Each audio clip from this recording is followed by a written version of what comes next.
nta kintu se gikenewe kugira ngo umugore wanjye atwite abyare naturally.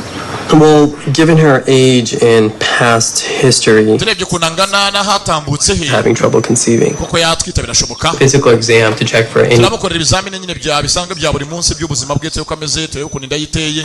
We should also get a semen sample. ayo kandi dukeneye ko duha sample z'intanga zawe semen sample. The more information we have. turebe nyine niba ufite koko ufite imbunda ironshinga z'amasasu ushobora gusanga uronshinga amakompora y'amahuri atarasa neza tayari gute mu bisuzuma nyine nese nawe ntubyumva nyine tayari bamuhaye afite kujya gukubitira haduyi dore akubitira umunyamerika abanze amurase mu mutwe ewana ushyira amanga amakompora yawe tuyapimete niba ufite amakompora mazima.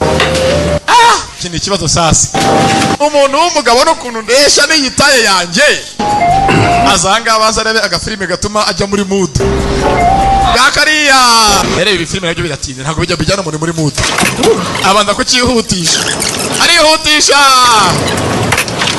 ageze aho banda bafatiyo ijwi rirazamuka gifite volume avanaho volume iki byari bisakuje cyane bamukomangiye yeshe rikingura haje umugore w'igifunga risani umugore avayo ni muka Joseph muka Beya.